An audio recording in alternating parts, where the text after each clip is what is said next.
നമസ്കാരം. 2024 പാരീസ് ഒളിമ്പിക്സിൽ ഇന്ത്യയുടെ ആദ്യ മെഡൽ നേടിക്കൊണ്ട് രാജ്യത്തിന്റെ അഭിമാനമായി മാറിയിരിക്കുകയാണ് Manu Bhaker. 10 metre air pistol മത്സരത്തിൽ വെങ്കല മെഡൽ ആണ് മനു നേടിയത്.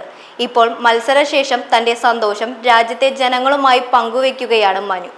താൻ ഭഗവത്ഗീത ഒരുപാട് വായിക്കുന്ന ആളാണെന്നും ഫൈനൽ മത്സരത്തിലെ അവസാന നിമിഷങ്ങളിൽ എല്ലാം തന്നെ മനസ്സിൽ ഗീതയിൽ കൃഷ്ണൻ അർജുനന് നൽകിയ ഉപദേശങ്ങൾ ആയിരുന്നു എന്നും മനു ഭാക്കർ വ്യക്തമാക്കി. ലക്ഷ്യത്തെക്കുറിച്ച് ഞാൻ സത്യത്തിൽ ആലോചിച്ചിരുന്നില്ല. ഞാൻ ചെയ്യുന്ന കർമ്മം ഭംഗിയായി നിറവേറ്റുക എന്നത് മാത്രമേ മനസ്സിൽ ഉണ്ടായിരുന്നുള്ളൂ. ആ കർമ്മത്തിന്റെ ഫലം എന്തു തന്നെ ആയാലും അത് ഭഗവാൻ നൽകുന്നതാണ്. ഫലം ഇച്ഛിക്കാതെ കർമ്മം ചെയ്യുക എന്ന് കൃഷ്ണൻ അർജുനന് നൽകിയ ഉപദേശമായിരുന്നു മത്സരത്തിലെ അവസാന നിമിഷങ്ങളിൽ എൻ്റെ മനസ്സിൽ ഉണ്ടായിരുന്നത് എന്നും മനു ഭാക്കർ വ്യക്തമാക്കി. 2018 ISSF ലോകകപ്പിൽ ഇന്ത്യയെ പ്രതിനിധീകരിച്ച് 2 സ്വർണ്ണ മെഡലുകൾ നേടിയിട്ടുള്ള താരമാണ് 22-കാരിയായ മനു ഭാക്കർ.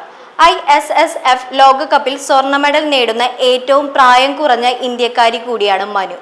2018 കോമൺവെൽത്ത് ഗെയിംസിൽ വനിതകളുടെ 10 മീറ്റർ എയർ പിസ്റ്റൾ ഇനത്തിൽ 16 വയസ്സുള്ളപ്പോൾ ആണ് മനു സ്വർണ്ണ മെഡൽ നേടിയിരുന്നത്. ഏഷ്യൻ ഗെയിംസിലെ വനിതകളുടെ 25 മീറ്റർ പിസ്റ്റൾ ടീം ഇനത്തിൽ ഇഷ സിംഗ്, റിതം സാങ്വാൻ എന്നിവർക്കൊപ്പം ഇന്ത്യക്കായി സ്വർണം നേടിയ ടീമിലും മനു ഉണ്ടായിരുന്നു. News desk, Bharathabhoomi.